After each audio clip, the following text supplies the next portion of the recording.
Look, I want you to really picture this for a second. It's 1972. You're in this totally unremarkable, kind of drab suburb of Ottawa. The building itself, it's just this brutalist slab of concrete. Honestly, it's nothing special to look at from the outside.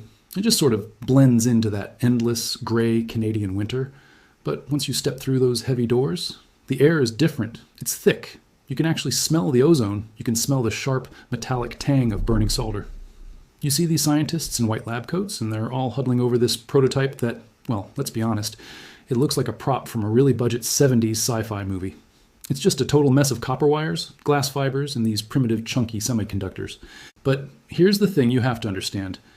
They weren't building a toy. They were building the actual, literal foundation of the modern world. I mean, they were developing the switching systems and the fiber optic protocols that, eventually, would allow billions of us to stream 4K video, trade stocks in milliseconds, and basically communicate at the speed of light. Back in '72, Canada wasn't just taking part in the global tech race. No. We were the lead engineers. We were the ones holding the blueprint for the digital age. That lab? It belonged to Nortel. And at its peak, around the year 2000, Nortel wasn't just a Canadian success story, it was a global titan. It accounted for, wait, let me double check this because the number is still hard to believe. Yeah, it was 1/3 of the total valuation of the entire Toronto Stock Exchange. Just one single company. It was more than just a business, it was our national identity. It was the proof that a country of 30 million people could actually outthink, outwork, and out-innovate Silicon Valley, Tokyo, or Munich. Back then, if you were a top-tier Canadian engineering student, you didn't spend your graduation day dreaming of moving to Palo Alto. You dreamed of moving to Ottawa to work for the global leader. You wanted to be where the future was being written. But now, fast forward to right now. Snap your fingers. It's February 2026. Drive back to that same plot of land in Ottawa. Go ahead. The lab? It's gone. That sharp ozone smell? Long gone. The scientists? Well, they've mostly packed up their families and moved to Austin, Texas, or San Jose, California. And in its place, you've got a row of luxury townhomes. I put luxury in quotes because they're all identical, that sort of gray and beige mediocrity that defines modern development. And they're each priced at, $1.2 million? Maybe 1.3 now? The innovation happening on that land today isn't a new patent. It's not a breakthrough in quantum computing or a new way to move data. No, the only innovation today is a 40-year amortized mortgage and a variable interest rate. We've traded the risky lab for the safe land. And honestly, welcome to the innovation desert. It's this quiet, very polite, very Canadian apocalypse that's just hollowing out the future of this country. While the rest of the G7, I'm talking the US, Germany, even Japan lately, is sprinting toward this massive post-industrial revolution with generative AI, biotech, and modular energy, Canada has performed this weird, decades-long pivot. We stopped betting on our mines, and we started betting exclusively on our dirt. To really get why this is happening, to really perform an autopsy on the rot, we have to look at what I like to call the hidden mechanism. Economists have a more boring name for it, R&D intensity. Basically, it's just the percentage of a country's total GDP that goes back into research and development. It is the literal heartbeat of a modern competitive economy. It tells you exactly how much a nation is willing to sacrifice today so they can own tomorrow. Now, back in the late 20th century, we were serious contenders. We were right at the front of the pack. But today, in early 2026, we are a global laggard. If you look at the most recent data, and this is straight from the OECD, the average R&D spend for advanced nations is around 2.7% of GDP. The countries that are actually genuinely serious about the future, places like South Korea or Israel, they're pushing 5%. Canada? We're sitting at a stagnant, and frankly, it's embarrassing, 1.6%. But look, the raw number is only half the story. The quality of that spending is where the autopsy gets really grim. See, in the States, R&D is this aggressive private sector beast. It's driven by companies like NVIDIA or SpaceX or Moderna, entities that take massive existential risks because they want to win. In Canada, R&D has basically become a government-funded life support system. Our higher education sector, our universities, actually carries about 35% of the research load in this country. Do you know what the OECD average is for that? It's 16%. So we're world-class at knowing things in ivory towers, but we are catastrophic at actually doing things in the marketplace. We produce the papers, we win the academic awards, we give the speeches, but we refuse to build the companies that turn those ideas into real, tangible wealth. We have become a nation of professional thinkers who all happen to work for professional landlords. So we have to ask the big question, the forensic question. Why? Why did this happen? Was it a lack of talent? No, definitely not. We produce some of the best engineers on the planet. Was it a lack of money? Not even close. Canada is currently sitting on one of the largest concentrations of capital in human history. No, the real problem is this concept called rent-seeking. Now, rent-seeking sounds like one of those dry terms you'd find in a textbook, but in plain English, it's just getting rich by manipulating the environment instead of actually creating anything new. It's about owning, not doing. Look at it this way. Imagine you're a Canadian investor right now, here in February 2026, and you've got $100 million burning a hole in your pocket. You've got two doors in front of you. Door A is the innovator's path. You invest in a deep tech startup in Waterloo. Maybe they're building a new kind of solid-state battery that could revolutionize the entire power grid. It's high risk. It might totally fail. It'll take 10 years before you see a single dime of profit. Plus, you've got to deal with complex labor laws, high corporate taxes, and a tiny domestic market. It's hard. Then there's Door B, the rentier's path. You buy 50 acres of agricultural land right on the edge of the Greater Toronto Area, or maybe the Lower Mainland. You sit on it for 5 years. You do absolutely nothing. You don't even cut the grass. You just wait. You wait for the local government to change a zoning law or expand an urban boundary, and then you sell it to a developer for 3 or 4 times what you paid. In Canada, the tax system, the big banks, our entire culture really, has conspired to make Door B the only logical move for anyone with money. We've built a system that rewards ownership over effort. And when capital flows into real estate like that, it becomes what economists call dead capital. It doesn't build a new engine. It doesn't train a roboticist. It doesn't write a single line of code. It simply inflates the price of a basic human necessity, a roof over your head. As of this month, investment in residential structures in Canada is still at record highs, while business investment in the actual tools of productivity, I'm talking machinery, equipment, software, that stuff has dropped by nearly 10% in real terms over the last decade. We are obsessed with dividing the pie instead of actually growing it. And we can't talk about this without looking at the trauma point in our national history, the collapse of Nortel in 2009. When that company went under, it didn't just cost thousands of people their jobs. It broke our national confidence. It was our Icarus moment. We flew too close to the sun and we got burned. But instead of learning how to build better wings, the Canadian establishment, the big banks, the pension funds, the regulators, they all learned the wrong lesson. They decided that risk was a sin. The message in every boardroom from Bay Street to Montreal became very clear. Don't try to be Nortel. Don't try to lead. Just stay safe. Our big banks basically became mortgage lending machines. Our pension funds became the world's most sophisticated real estate moguls.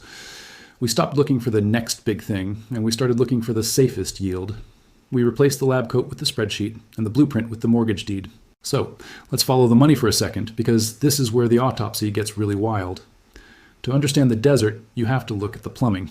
In February 2026, Canada is home to over $3.6 trillion, trillion with a T, in our pension funds. We call them the Maple 8. It is a staggering astronomical amount of money. It is enough capital to fund 1,000 startups. But where is it? Get this. According to the latest 2026 investment reviews, for every dollar in those funds, more than 75 cents is invested outside of Canada. Think about that for a second. While you're struggling to find a high-paying tech job here, while our infrastructure is aging, your own mandatory pension contributions are helping build deep water ports in Dubai, or high-speed railways in Europe, or massive AI data centers in the Virginia Tech Corridor. We are essentially exporting our financial lifeblood to fuel the dreams and the innovation of our competitors. If you look at actual private Canadian innovation, the stuff that actually moves the needle, our funds only put in about 12 cents per dollar. We are the world's most generous angel investor, but we are completely ignoring our own backyard.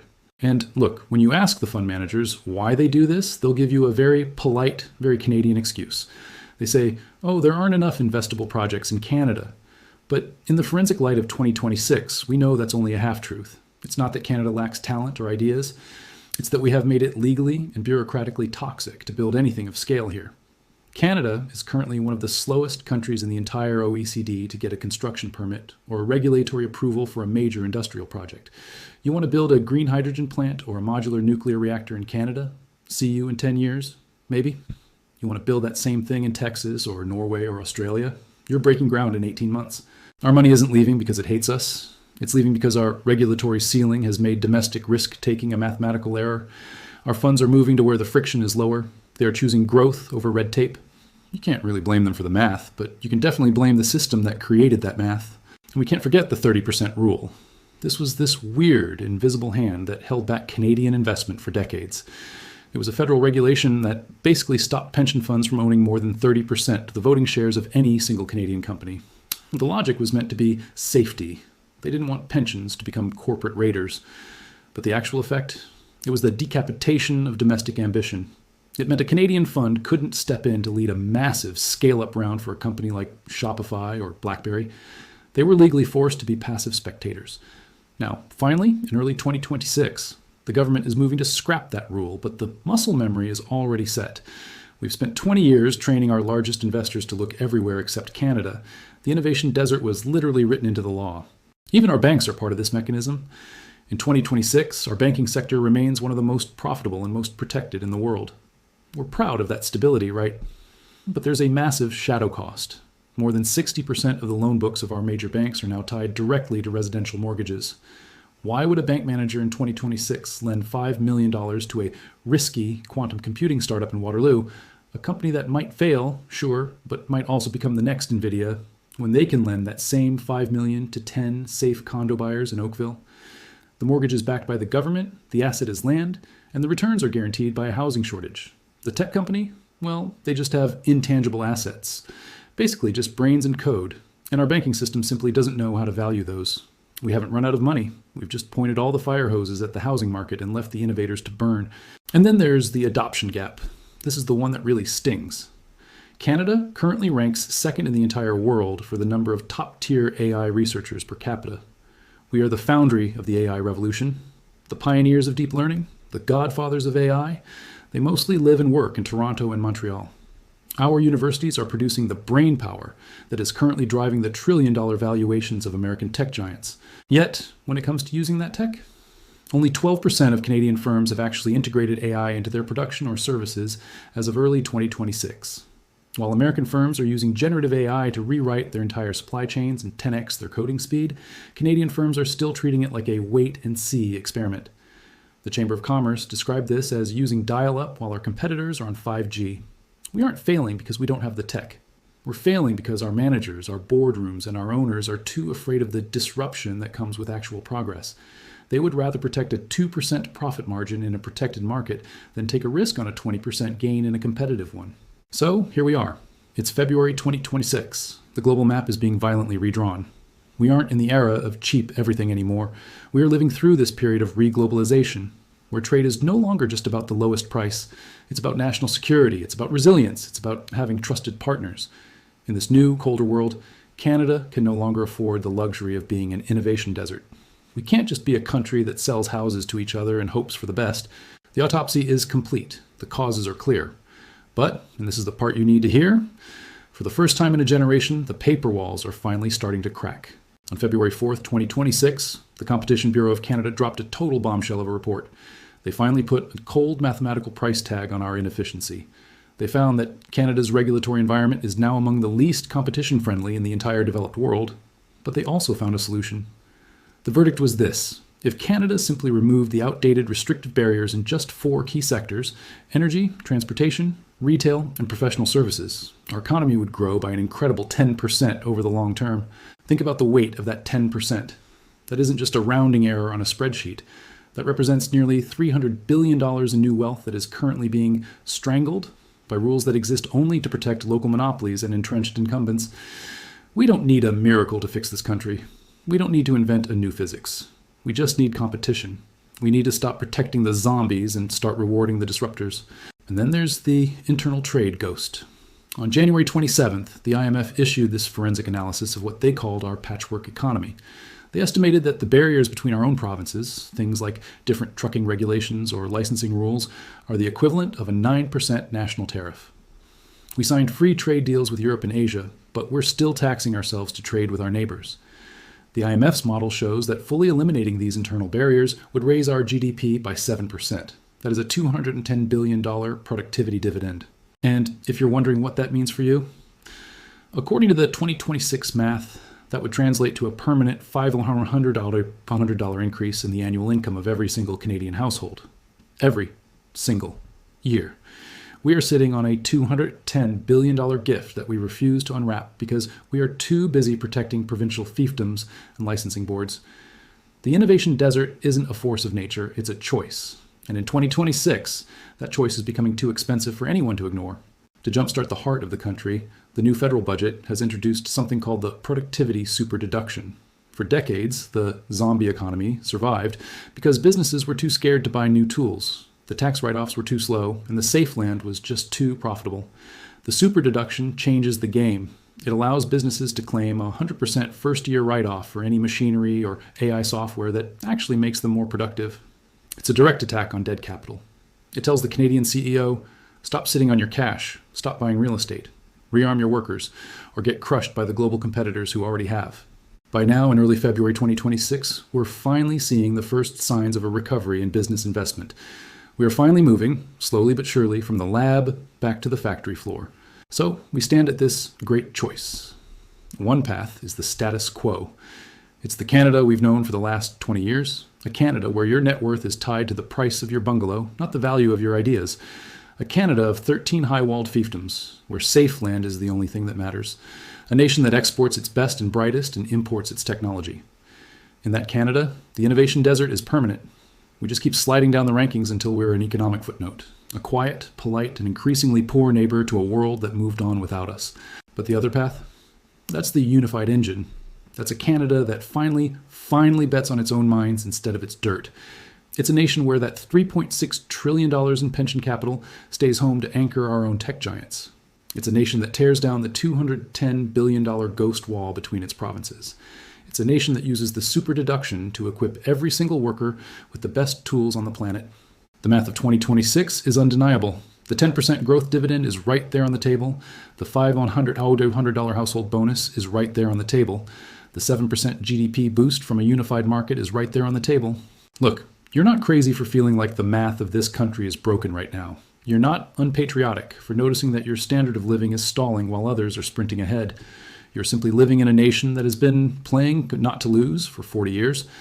But in 2026, not losing is no longer an option. The world is moving too fast for the safe bet to work anymore. It's time to stop being polite about our decline. It's time to stop betting on land and start betting on ourselves.